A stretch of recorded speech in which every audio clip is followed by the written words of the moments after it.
What's up, everybody? Welcome to Urban Crawlers. On this video, you guys already know from the description, we're going to be looking at these rims and tires. I'm going to show you real quick on how to assemble them, some tips and tricks that I learned real quick. So let's get to the video. It's very difficult for me to show you guys what these really look like on the overhead camera. So you got the front facing of the rim, the middle of the beadlock rim part, and then the rear part of the rim. Okay, and these are from Injora. You get a set of 4. And then the tires that we're going to be using today, and this is all going on my Traxxas TRX-4M. So I have crawler tires, all-terrain, and these are going to be a 62 by 24, so these are nice fatty tires. Another thing that you're going to want to get if you want to put some weight in the front, these come with the black rings, as you can see right here. Okay, these black rings don't weigh anything. If you see the black rings with the brass, they're going to weigh. And they're going to weigh just as much as the brass set that you can get from Injora. So this comes in a set of 4. All right, so this is going to be the hardware that we get in this kit. You have the long screw right there, the short screw or bolt, whatever you want to call it, the pin, and then the hex. So like I said, this hex doesn't fit the 4M. It's for the 124 scale. The pin should work. I'm not 100% sure. I never really tried them because I haven't lost my pins. And if I have, I usually have the ones that go with the 4M. So what is the difference and why does it come with 2 size screws?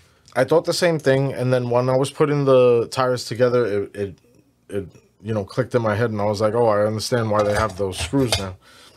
0.05 Allen key to get these bolts out, and then counterclockwise is going to do that.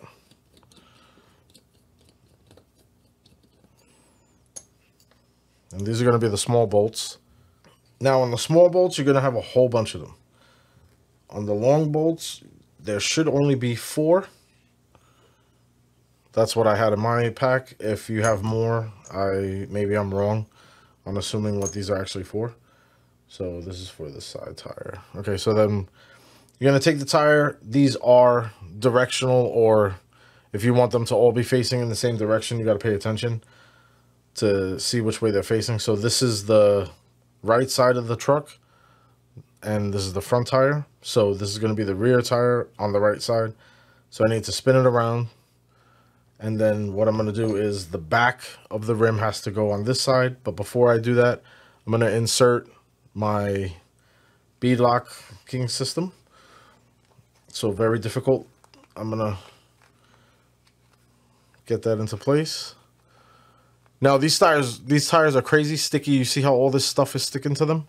It's driving me nuts. Most likely it's my flaky hand skin that I have going on, so I apologize for the the nastiness on the video. I tried to wipe it off with a fiber rag. Okay,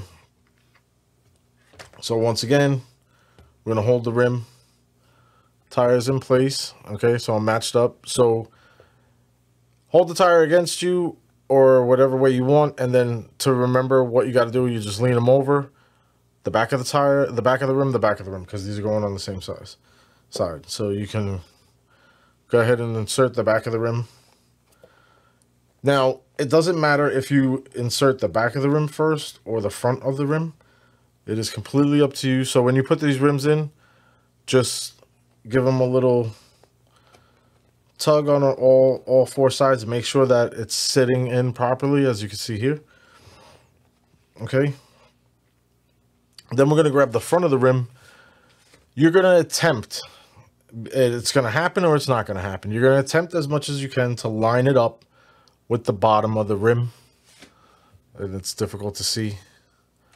So just try to line up the spokes first, and then if you're lucky, you'll see that the holes, if I put something white, you guys can see it. If you're lucky, you'll see that the holes will line up. So as you see, we got a pretty good alignment.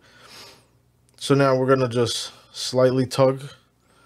So don't be afraid to grab a little bit and, you know, move it around. So now we're gonna push it down with in the middle with our thumb, and then again we're gonna go around don't pull out too much, because you see how like all this meat came out and now it's doing that. You don't want that.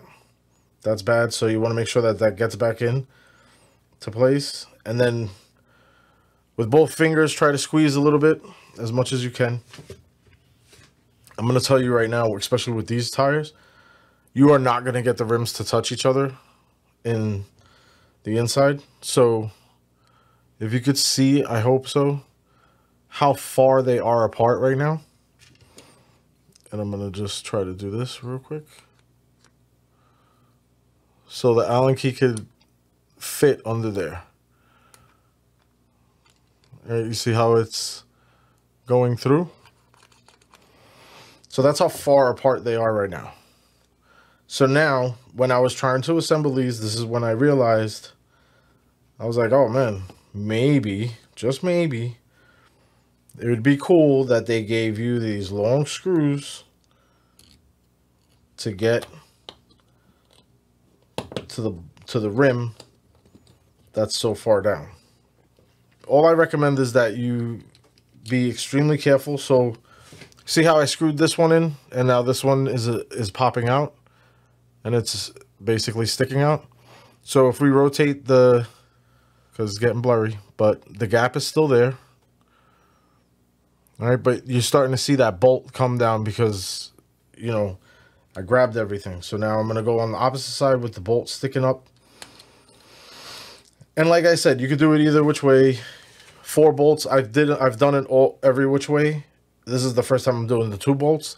I've done 3 bolts, a 3-bolt pattern. I've done the 4-bolt pattern, and now I'm doing the 2-way. I believe the 3-bolt pattern was the easiest.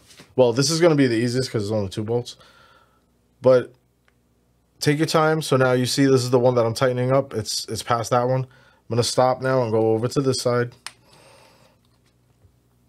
and clockwise and get that bolt to go in. Now it's getting tight. So I'm going to stop, go on this side. Once you feel some tension, or, you know, like count how many rotations, 4 on each side, and just keep going until you get the rim to basically touch each other. So you see we're getting really close there. All right, it's almost there, and I apologize. I wish the video camera was clearer. It's very difficult to get it to zoom in. Oh, it's like the makeup people. Here you go. That's why they put their hands there. The makeup. Oh my God, look at that. Oh wow. I could make this 3D and have it shoot out at you guys. No, I'm just kidding. All right, so we're gonna continue on. So just keep mindful of what bolt you're pushing in. So now this one just stopped. Waiting for the focus. So this one just stopped. Now I'm gonna go on the other side. Continue until it pretty much stops. I'm gonna tell you right now, if you don't pay attention to this part, you're gonna strip it out, and then you're gonna be mad. So don't blame me for any mistakes. If you want to do it the right way, do it in a 3-bolt pattern or a 4-bolt pattern. Like I said, this is just this way to get the video done quicker. So now, as you can see, we have the rim touching finally. Oh no, it's not even touching all the way. I could see the bolt in between there. But it is close enough now to get the small bolts and see if we can get them together with the small bolts. So now you're going to take the small bolt, get it into position, and clockwise. Okay.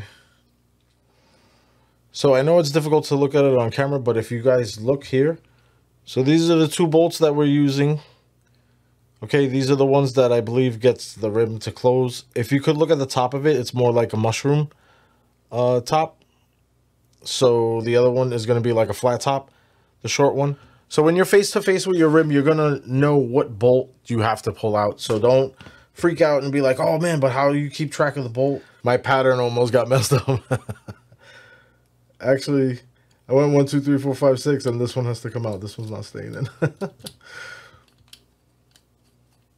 This is the long bolt. Told you, mark them.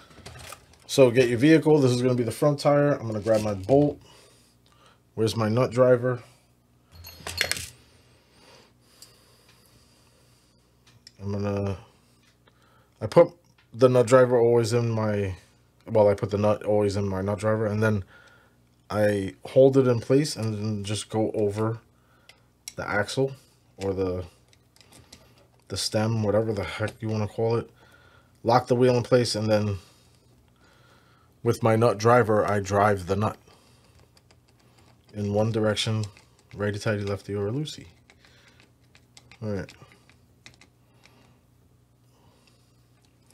So that's in place.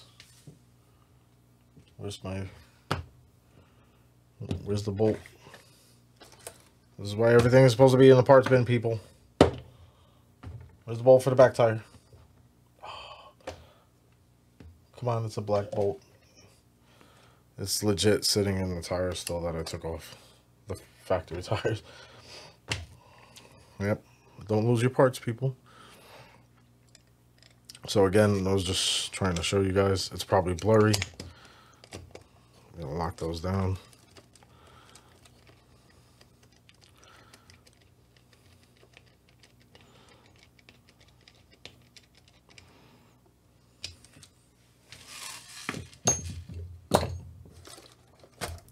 Okay, so I got the tires and rims on. So here we go. All right. So now, please don't think that your Blazer, or what is this thing, a Bronco? Your Bronco body is going to fit 100%. Because mine, I could bring it down and do this. This body has been modified. I've took off almost 3 millimeters, 3 to 4 millimeters on the wheel wells and the underneath the door panel, and then the front wheel wells. So your truck might sit different with these wheels. These wheels are tall, and now they're fat. So they're fat without any spacers. I really like this white and red combination. And the rims, the only reason why I did the rims on the video on the rims is because I found that screw thing. So other than that, oh, they're so mushy. They're holding the air. There's no whatchamacallit? What is that called? Oh my god. It's heavy but light still. And then we're gonna weigh it because I got scales. All right, let me go. Later.